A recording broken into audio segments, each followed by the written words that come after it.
親愛朋友，我係趙善基牧師，繼續同你分享人生信仰嘅問題。上一集講到呢個世界真係有神㗎，咁究竟邊個係真神呢？有時有啲朋友話：喂，你哋基督教好霸道喎，點解一定要人信耶穌啫？其實咁多嘅宗教，咁多嘅教主，點解一定要信耶穌？點解你唔可以同其他宗教共融呢？好多人都對宗教一知半解，以為咧信宗教其實都無外都係為咗三樣嘢啫。第一就係勸人向善啦，教你做好人。第二咧，你有災有難嘅時候就求神靈保佑。第三咧就係人死咗之後總有出路，有人去天堂、地獄，有人去極樂世界或者去涅槃。總言之宗教就係導人向善啦。如果你有咁嘅諗法呢，你就有少少俾人誤導咗啦。因為宗教如果導人向善嘅話呢，呢個世界應該早已經好太平、好善良。但係你今日見到咁多打仗、咁多嘅鬥爭、咁多自私嘅事情，人唔可以靠教導，唔可以靠導引，可以向善㗎。所以聖經講得好清楚。人係有良心，知道咩嘢叫做善，咩叫做惡，但係冇辦法去做好。佢係需要救主，唔係需要教主啊！呢個好大嘅分別。所以聖經話咧除咗主耶穌以外，別無拯救，因為喺天下人間冇賜下別嘅名字，我哋可以靠着得救。係啊，主耶穌就係救主，唔係教主。今日大部分嘅宗教都係講佢哋嘅主要人物係教主，教你點樣行善，指條路俾你。唯有基督耶穌係救主落嚟人世間救我哋。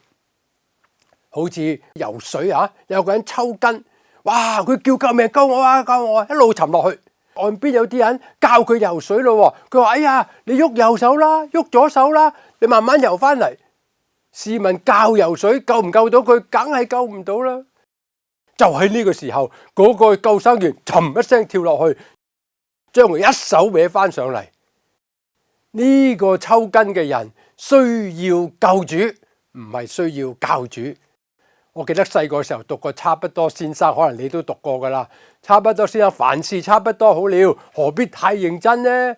咁有一次佢病咗要死啦。家人揾唔到醫生，就揾咗個獸醫嚟醫佢。差不多先生話唔緊要啦，獸醫醫人都差唔多嘅啫。結果就死咗啦，醫死咗。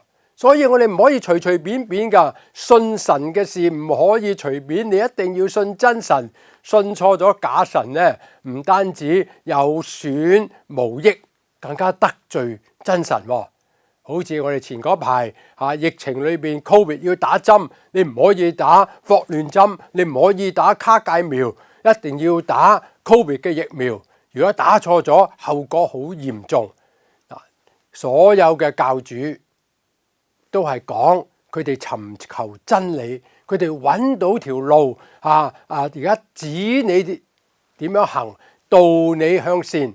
但唯有主耶穌大膽嘅講。耶穌話：我就係道路，我就係呢條路，我就係真理。我唔係講真理俾你聽，唔係教你，我就係真理，我就係生命，我俾永生你。若不藉着我，冇人能夠到父嗰度去。係啊，耶穌嚟到世界嗰度跳落嚟，好似救生員咁樣救我哋，然後咧幫我哋點樣行善，教我哋行善，要我哋認識神，得着永生，離罪行善。耶穌唔係霸道，因為佢係真理。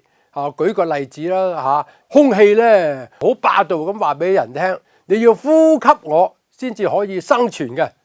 咁你又可以同空氣咁講，你做咩咁霸道？一定要我吸你先至生存呢？我偏偏唔吸你。咁結果呢，真係如果你唔吸氣呢，真係會死過。所以真理係霸道嘅。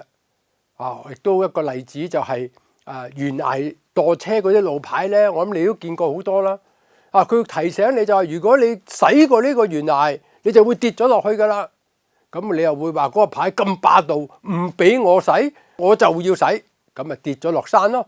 所以咧，真理係霸道嘅，其實係幫你救你嘅。相信耶穌好似好霸道，其實主耶穌係愛你，希望救你，因為耶穌係唯一救主，佢唔係教主嚟噶，佢係唯一嘅道路，帶我哋去神嗰度，佢唔係指條路俾你行，佢就係路啊！所以咧，今日你相信主耶穌可以得到永生，咁啊，將來咧就同你繼續講多啲關於主耶穌嘅事，點解主耶穌係真神？下一集見啦！